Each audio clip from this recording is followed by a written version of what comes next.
importance. We got Pearl here. I don't know how to say it. Neitzel. They're going to say that loud. And then we got he's from Sakai. And then we got Matt Jones right here from Longsight. And we're just basically going to kind of go over basics of debugging with production and non-production code as well. Well, production code, but not in production. Just kind of tips and stuff of what we do almost on a daily basis, working with Sakai. Just trying to figure out problems and make the code better. It's basically an introduction. Now I'm going to skip through. Let's see. Are you ready? We'll skip that part. All right, you want to review it? Yeah, this is just an overview of what we're going to be talking about. We're talking about debugging production in Sakai specific code with Eclipse debugger, but you can use the Eclipse debugger for any Java code or probably like Ruby code and other languages too. Brian's going to be talking about YourKit profiling and performance tuning, and Earl's going to be going over memory analysis with Matt. I don't think we'll have time to talk about JMX, but that will be maybe at the end. So we'll skip this first part and go right to performance debugging with Brian now since he's so exempt. All right. So this is basically what I'm going to cover. We'll go into it. Onbo's law. If anybody's familiar with it, I love it. It's my favorite law, and I only like one law. And this is it. Basically, it's the lazy man's law, and it makes you look impressive for being lazy. Essentially, what it's saying for performance, this is what you should use for performance. When you're trying to find what to work on to improve the performance, work on the thing that's the slowest. You're going to put in less effort and get more results. So in this case, purple, I guess, or blue, it kind of shows up purple on here. See how that's smaller? You can make that 5 times faster, and it doesn't really make a difference. And the big red one, you can make that 2 times faster. Just by doing a simple fix, you're going to get a lot more benefits out of it. So that's kind of the idea behind the law.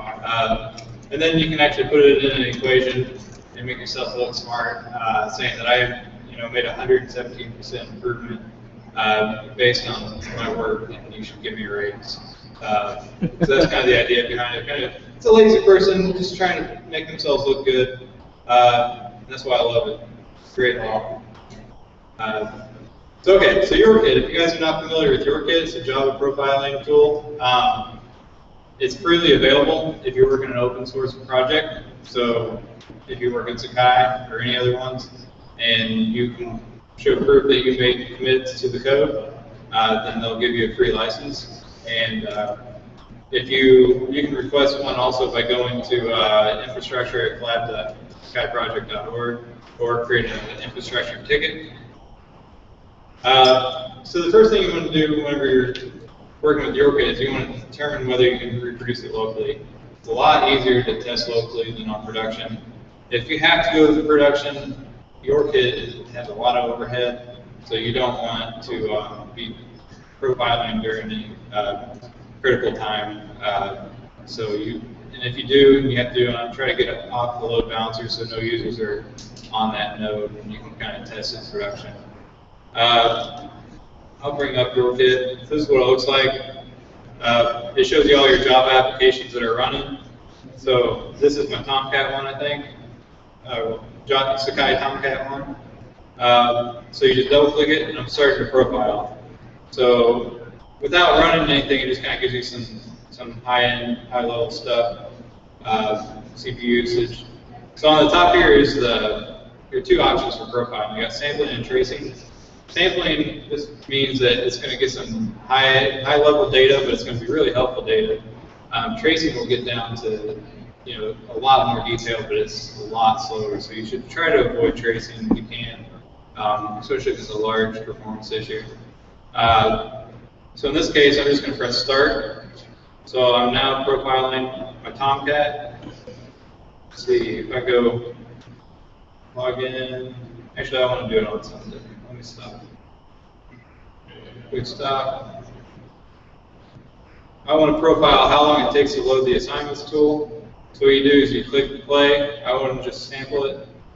You go to load it, then you click stop, and it did not pick up on it, so I don't think this is the right one.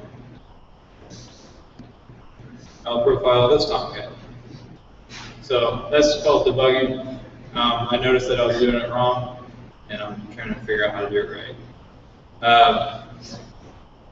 Awesome. Okay, that's great. Trying to see. I'll try it again. I guess I got snapshots that are freaking out, so I'll just do that. I don't know why it's not attaching, but essentially it creates these snapshots whenever you profile. I'll bring one up. I think I did this yesterday on the same loading the assignments tool. So you'll get this lookout, right? So basically it tells you how long it took to run it. And you can just break down into the thread and see what is actually taking the most time. And it orders by, you can order by the speed. So if I open the slider, see. Yeah, the time in milliseconds. So basically you just want to look at what's taking the longest time, what function, how many times that's being called. Then on top of that, you can get down to the SQL, which calls are being, which queries are being made, the actual queries, how many times they're being called, how long they take. So just kind of a way to kind of see exactly what's going on in the code and see where the trouble comes from. Let's see. So let's run code. So basically, whenever you're going through question. Is that a desktop application? Yeah. Okay. Yeah. Yep. It connects to your Java tools that are running. It's just a profiler. So whenever you're looking through YourKit, you're kind of basically looking, is my code inefficient? Is the database inefficient? Where's the problem? Where's the bottleneck? So the ways to address database bottlenecks, you can add caches if it's appropriate. Optimize it just to call once instead of 100 times to the database. Try to do bulk. Optimize your queries because you can actually see if queries are being called, and determine none of those are working. Then try to add indices to your database. Inefficient code, is the code bad? Are you making too many loops? Can you break the logic out higher? YourKit will help you see what functions are being called too many times. Obviously local variables get some memory usage in there instead of database or any other kind of calls, or just worthless code that's not being used. So obviously, if you want to batch database queries, look for anything that you're calling 100 times, you're probably doing it wrong. So just try to get that data in batch and change your logic a little bit to work with the batch code instead of one item at a time. Hibernate, that's one that actually, there's a batch setting for Hibernate that I think it took Sakai a long time to figure out, that we could just flip that switch on and get a big improvement. I think Samgo is one of the examples for that. For 2.9 was that we did that for, that made a huge difference. So that only applies for Hibernate. If you are working with Hibernate, it's notoriously inefficient by default.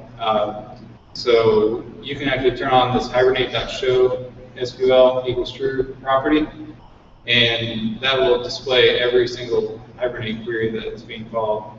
And so you can then put that into your SQL tool and see basically what's being returned, and then you can run scribes on it and see where, if you need to change anything or update the query. See, yeah, and one thing you'll notice Hibernate is just grabs every single column that you're not even using. You just want the title, and you accidentally grab, 4 different tables that are joined together, and you're grabbing every single column in that table. So you just, kind of look for inefficiencies in Hibernate there as well. And I have a reference to performance tuning in Hibernate in that link on the bottom. And then caching, I mentioned, it's powerful, but use it with caution. You don't want to over cache. You want to make sure you validate caches when they get updated. That you're not, working with stale data. But it's definitely helpful as long as you're not creating too large of a memory footprint. So we want to avoid that as well. And then you should use the Sakai's memory service, which there's an example code for that. Just creating a cache, and then currently, I think in 10, it's not cluster. Is it cluster anymore, or is that 2.9? And it is in 10 now. Cluster aware. So if you're working by default, it's not cluster aware caching. So you got to worry about that. It might be default in 11, but if you're working 10 and below, you have to worry about cluster awareness with your caches. So if you have multiple server nodes, they're not going to play together. And then finally, DB indexing. You should, first thing that I see it happen a lot, basically, is a lot of people will add indexes just randomly, thinking that, this is going to make this table faster. But in reality, you're making your code slower by adding indexes that are not needed. Because a lot of times the query analyzer will decide to go with a different index that's not correct and not optimal. So adding extra indices can be harmful to your performance. I know Oracle doesn't have this, I don't think, but the MySQL has to optimize. So that's the first thing you should try to run, an optimize on the table. And a lot of times, if the indexes are correct, it just needs to be re-optimized and it'll work just fine. If not, then you want to get a little more into explaining what's going on in the queries. MySQL has to describe, and then you put in your query. And then Oracle has the explain plan, put in the query. Basically, what it will return is something like this. This is a message center on a table that has over 1.3 million messages. And so I'm running the describe on one of the Hibernate queries. Well, yeah, it looks like Hibernate. One of the Hibernate queries that is being generated, and it tells you basically the plan for the query for how it gets that data. So it tells you which tables it's going to run through first, and then which possible keys are there, and then which one it selects. So if you're seeing that it's not selecting any key at all, it's just a primary, that I believe it's just selecting primary key, then there's definitely something wrong. You should see a very low number of rows being selected to get that data. So we're talking about 1.3 million rows of data in just one table, and this is hitting 6 tables. So I'm getting basically about 100 rows fetched just to get this information. That's really fast for how big of a data table it is.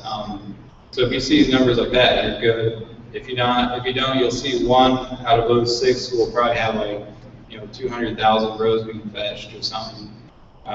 Then you definitely have a bottleneck in your indices, and you basically need to look at your query and determine what you're being used and what order they're being used.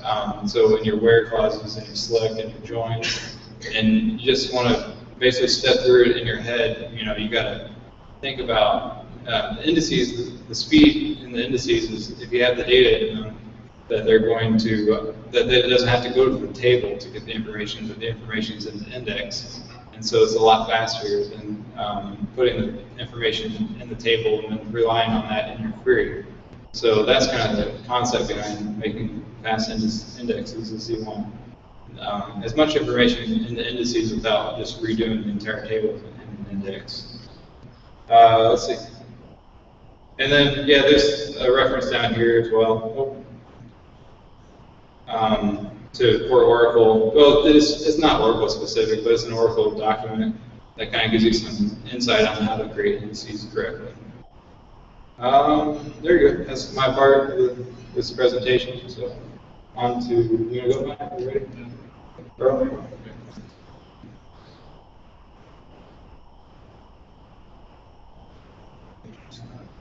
Coach. Yeah. Questions? Questions while I was switching over? Nothing? No? All right, you asked me. Thumbs up. Good job. Okay.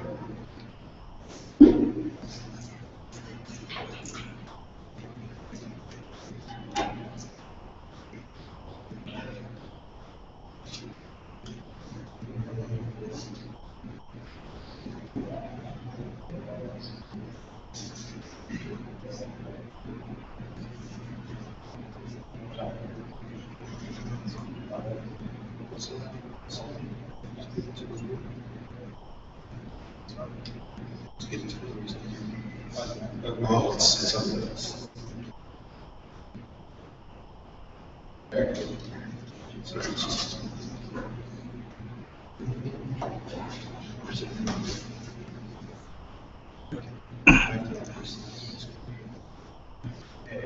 Press the plus button.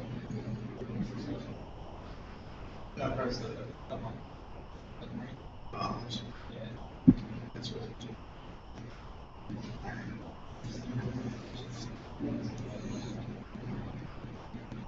Here we go, sorry. All right, so when you're typically, yeah, sorry. When you're typically, I mean, how many people they'll be running Sakai, and then all of a sudden, user call starts coming in, stuff is happening, and you need to figure out what the root cause of why your server is either starting to slow down or or maybe it even stopped serving requests to your users. So one of the tools that you have in your tool bag is the Eclipse memory analyzer tool, and where you will analyze heap dumps, right? So one of the things that people should be doing and this goes for really any Java application, but once you start having issues, before the problem gets to the end, like let's say where your JVM locks up or something like that, you want to try to grab a heap dump. And because the heap dump is like a cross section in time of what was in memory, what your JVM was doing right at that moment, and it's like that's you can analyze that in order to figure out what was actually going on, what the root cause was of the issue that you were having at that time. So the first thing, if you start to, if there's something that's really starting to happen and go wrong, the first thing you really want to start to do is to get a heap dump, right? And your system administrator should know how to do this, right? Because they should be capturing when they notice something's going wrong. It's a hardware issue. When your system administrators are knowing something's going wrong, they should be the ones that say, "Hey, let's initiate the heap dump. Let's grab a heap dump from our JVM that's running, and so that our devs can then analyze these heap dumps, or even they can analyze them, right? Because the memory, the Eclipse memory analyzer tool is actually very user-friendly, and you don't have to be a dev really to analyze it. But, so the first thing you'll want to do is, well, you can see here what you can do is kill quit, which is a 3. You can get the thread stack, right? So that'll just print out your threads and those kinds of things. Okay. But the preferred method is using JMap. That's the tool that's the JVM tool, command line tool that you want to be able to do. So what I typically do is I run the JPS command. And JPS just prints out what JVM PIDs are running, right? So you can see I have 3 PIDs. One is the first one, I don't know what that one is, right? And then I've got one called Bootstrap and one called JPS, right? If you use JPS-L, it'll give you a little more information too. But I know, and everybody knows that runs Tomcat, and is used to this knows that Bootstrap is Tomcat, right? So that's my Tomcat instance. labyrinth, right? And so the next thing you'll want to do is the next command is the jmap command, where you're saying, I want to, dump my heap. I want to put it into this file, and that's the PID that I got. That's the PID of the Tomcat process. So that's your typical way for your system admin to take that heap dump, and now they have it. And the next morning or whatever that is, your devs can analyze that, or even sometime in the future, because you have that file, you have that snapshot, you have that cross section, and it can be analyzed anytime after that. And that's so important. Your system admin should be doing these things, and if they're not, you need to get a plan out there that this is what they need to be doing. Okay, when they start noticing problems. Okay, and typically you want to do these heap dumps. Typically problem starts. Maybe it starts to get worse. And then at some point in the future, maybe your JVM just stops.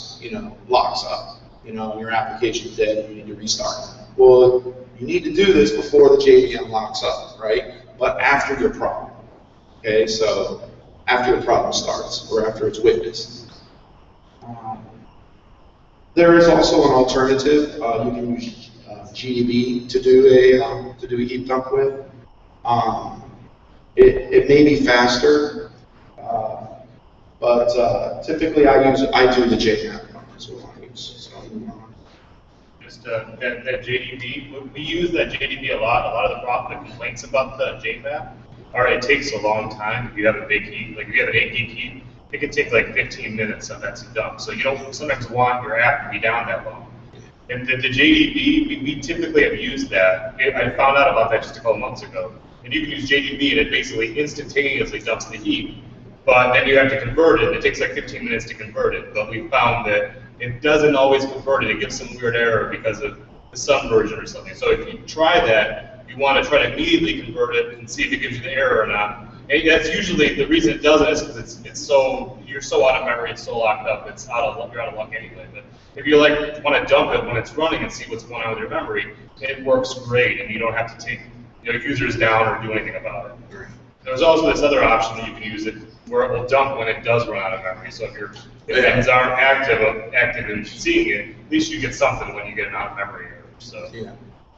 But obviously that heap dump on out of memory only occurs when you have an out of memory error, right? And that's not always you may be having problems and not be out of memory. So you don't rely on that option. That's it's like I said, typically you want your sysadmins to be aware of doing these things. Okay, so. Once we get our heap dump, we want to analyze it, and one of the tools that's out there, it's an Eclipse tool. It's called Eclipse MAT. That's their URL for it. It works very well. It's pretty stable. There might be there might be some, if you have any issues. Once you have your file, you go to import it or read it in through MAT. They do have a fact here about like what kinds of problems that you can come across. The most common that I found were things like where, let's say you have 2 JVMs on the same system, like I have a Java 6 and a Java 7, or even I have 2 different versions of the same JVM, but just they're different minor versions. Sometimes you want to always make sure that the JVM that is running that's running Tomcat is the same JVM that you're going to execute the heap dump with, right? So you don't want to be using like my Tomcat's running with Java 7, but for whatever reason when I log onto that system, Java 6 seems to be the default on the command line, and you issue your heap dump command. And it does the heap dump, but later on you can't read it because you're using different JVM. You're using a Java 6 JVM, the JMap from Java 6 to do a heap dump on Java 7. You don't want to be doing that. You want to make sure that you're using the exact same JVM that you do the heap dump with. a lot of the problems that I think that people run into, especially the system admins, is they run into is that exact issue. So if you just make sure you're using the same one of the ways to find that out, by the way, I didn't have it up here, but is to use a command called jinfo. So if you do jinfo and then the PID that you get from JPS, it will actually print you everything about the JVM, everything that's about that running process. So, I mean, it'll tell you everything, the versions, I mean, the command line arguments that were used to run it with, it'll tell you everything. So it's just another part of that, so.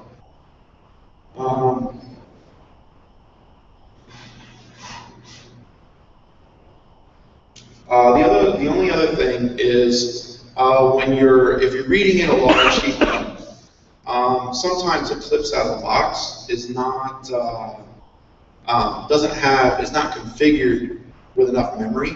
If you're reading if you're reading a huge heap, like let's say like a 3 or 4 gig heap, or 8, yeah. So what you need to do is you need to increase your memory settings in Eclipse. And typically you do that in Eclipse ini file. There's a lot of guides on how to do that. So that's another thing, just to like, so if you're reading in a huge one, you want to make sure and it's like, because what you'll do is it'll be like reading it in, it'll be parsing the heap dump, and all of a sudden you'll get this error that'll say like, I'm out of memory. You know, you get an out of memory error in Eclipse. You just need to increase it. Is this similar for Sakai? I'm not aware of it. Yeah, you can analyze it in YourKit. You can analyze it in visualvm. But I think Matt gives the best information out of those two tools. I don't know about that. Yeah, and I'll show you why we believe some of that information that you're going to get. If you need more memory, Amazon has XL, XXL. They have 16 gig, 32 gig virtual machines you can spin up. So I have to use that to open some heaps sometimes because I don't have enough. My laptop doesn't have enough memory, and our production servers have a lot of memory. It networks fast, so you can dump your heap over there really fast and pop it open and then view it. So good thing to use. Okay, so this is a real quick sample of acquiring a heap. So what we showed with the JMAC command and the JDB command, that's how to acquire a heap dump like from the command line that your sysadmin should be doing, right? But like, let's say if you're like a developer and you're just working on your local system and you just want to like look at your current system and see what's going on, right? The Eclipse memory manager tool has a acquired heap dump, so that you can it'll show you like the process. In this case, this was the process that was running. Tomcat, as you can see, and gives you the PID. So you just select what process you want, and then you just say, bam, go to next, and it'll dump. It'll actually, create the heap dump. It'll put it in that file for you. So it just is very simple. Okay, so MAT features. So one of the things, so what we get right out of the box is once we read in our profile, our heap dump, it might take, depending on how large it is, it can take a little while to read that in because it's creating indexes and things like that. But once it's read in, there's a few things that you can do right off the bat. And for example, histogram, which would be this option down here that you'll see, just gives you the number of instances per class. So for example, it's an easy way to see what classes are the most used classes. And typically the most used classes would be like Java Lang String, those types of classes, right? You can see those right at the top. Probably the most important out of the actions over here is really going to be the dominator tree. Which objects are the dominating objects, meaning the large objects, and those kind of things. So typically that's where you're going to be going.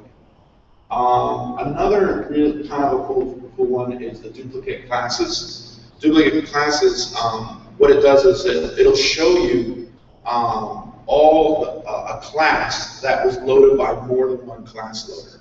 right? So this is what you'll see is this is very typical with like the resource loader. You'll see like the resource loader because the resource loader is like gets loaded. Like a lot of the web apps are doing the translations and reading the property files. So the resource loader gets loaded by every single, but by a lot of different class loaders. Mostly those web app class loaders. So you'll see that loaded all over the place. But it's, you expect to see, what that would tell, what you want to see in there is just what you would expect. Like, I would expect to see resource loader things in there. But I don't want to see, like, pirate or something like that.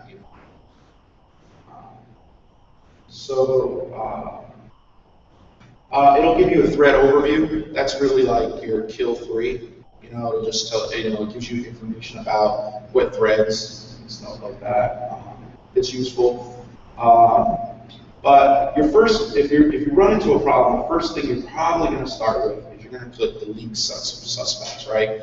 So right there, what it's going to try to do is it's going to run a report, it's going to analyze your heap, and it's going to try to produce something that where there's a possible leak. You're going to want to look at that. Some of these other ones, like top components, is the same thing as like, it's similar to like the denominator tree. The only thing is like top components just looks like at a package level to see like what objects in these packages are like used. Yeah, that's what it is. All right, cool. Moving to. All right, so what I've done here is I've imported a, sorry if the screen is hard to see, but I've imported a heap dump. And what I've done was, this was a heap dump that actually caused an actual problem in JSF, right? So this was a heap dump that we experienced a couple months ago, and it was the Eclipse MAT tool that kind of like pointed it straight out. And what I want to show you really here is that after importing this heap dump, you get the overview, and then you come down here and you click like leak suspects, and it'll create this report right here. This is the leak suspects report. So if I click on that report, and one of the things that you'll see here is it comes right at the top of the list. You'll see that the session component occupies 931 meg of this heap, right? So session component, that's all the things included in your session component, right? So clearly something is in a session somewhere that is huge, right? So that was the key thing to see off the bat. And what it will try to do, if you keep scrolling, is this report continues, but it's going to try to dive in. You can see in our session component we got an M sessions that holds all the sessions, and what you want to see is over here, and it shows you the heap size. Right? So clearly, one of these sessions, in the M sessions, contains mostly the memory. So what we're going to do is we're going to flip right over to the dominator tree so that we can see this right away. So let me just make this big for right now. This is the top. So here's our session component, right? It's kind of hard to see because it's like all the way over here. You can see that it's occupying 61% of the total memory, and the retained heap and the shallow heap. Big difference between retained heap and the shallow heap is retained heap is what is the calculation of the actual data in the objects, where the shallow heap is just if all those objects were empty and we're just talking about just the class structure, that's what the shallow heap is. So. Moving on down, but so if I drill down, I can see I get into like my session. I'm drilling down in. I get into like my session here. You can see I have these are all my sessions really. They're just in these different maps. But I pick one of them. I can pick like the biggest one. Typically, that's what you do. But anyway, it looks like I picked this one. The reason why I did this ahead of time was because drilling down into here, it just takes a little while to get, to keep going. So I want to speed this up. But anyway, I got into a my session. Then I later kept drilling in. I got into a my little session.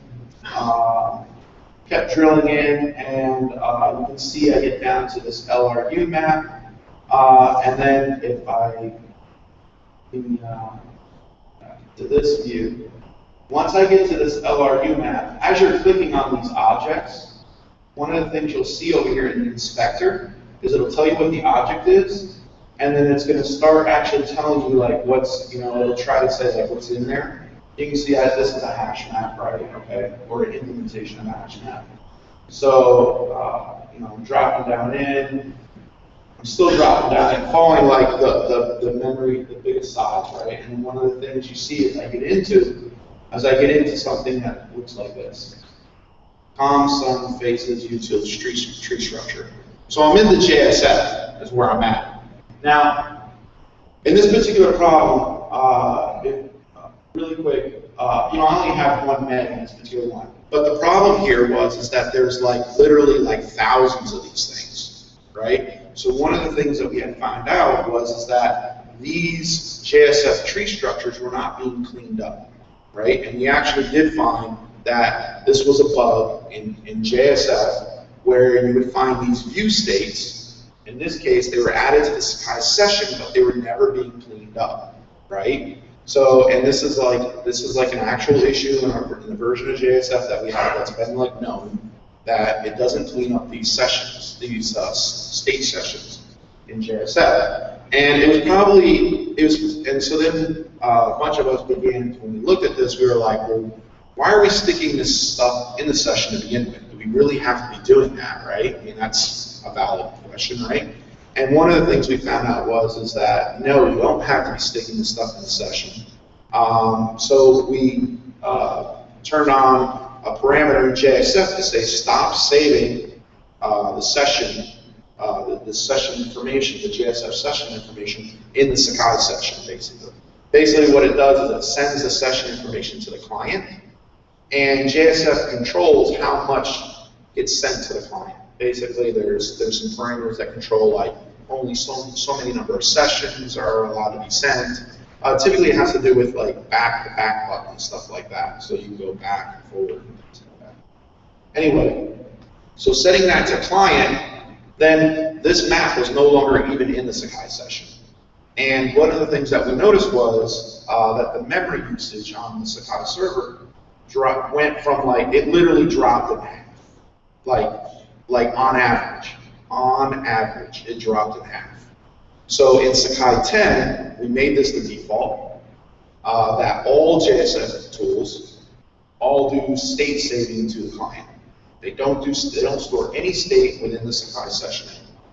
So, and it has really improved the performance of servers overall. I would say this is probably one of the, if not performance-wise, the biggest performance addition to Sakai 10.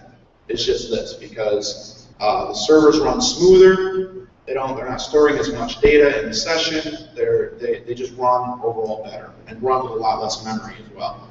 So typically, where you needed to have like these large heaps, you don't need to have that anymore. So this was just an example of how like the memory analyzer tool would zero in on a problem. I can show, I'll flip back over to this report just to show real quick. There are other, obviously there are other objects that these reports show.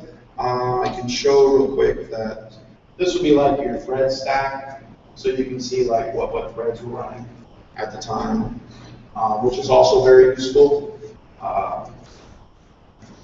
I don't have a lot of time, so I'm just gonna. 5 minutes. I think I'm gonna just go back to the slide real quick and get any questions. Yeah. Any questions for me before I hand it over to Matt? Apologies to, probably like apologies to nice Damon, but quite out of time. Go. Is there any questions? I was going to talk about a debugging in Eclipse, but it was fine. I'm not going to talk about it in 3 minutes. Sorry, Brian. Oh, come on. Did I take all of it? All right, I'm sorry if I took all of it. So this is important. I mean, people like on the Sakai list ask these questions about like I'm having a memory problem or I'm having like a server problem or something like that. Yeah. And this is This is like great stuff. This is like the first thing that people should be looking at. You know, is like these kinds of things. You know, and you know you need to be happy that you have these kinds of tools because if you were like in a Ruby environment or a Python environment, these tools don't exist. You know, this is part of the JVM. Is why people use the JVM. Because if you're in one of those environments, you know, you don't have these kinds of tools. You don't have debuggers, yeah. This is one of the reasons why the JVM is used in these types of applications. It's for the tooling that's there. And Any questions? Anybody here bring the JSF gigs? yeah, yep, you can do that. There's a Jira out there. I think all you have to search for is JSF memory or something like that for the Jira. And you'll see there's a patch there. Basically, it's like, it's just real simple. The web XML, I think it's called like state saving. The method is like Java, it's like Java X, com, faces, whatever, and then state saving. And then what I think it gets set to either server or client. And by default, it's set to server. Set that to client, and all your problems go away. Oh. Yeah, right. So, but yeah, look for that Jira. It contains the patch, and then you can patch you'll see exactly how it was done. Anybody else? I'd like to thank Sam too, helped out a lot with this issue. He's in the back there if everybody else was. Damn. All right. Okay.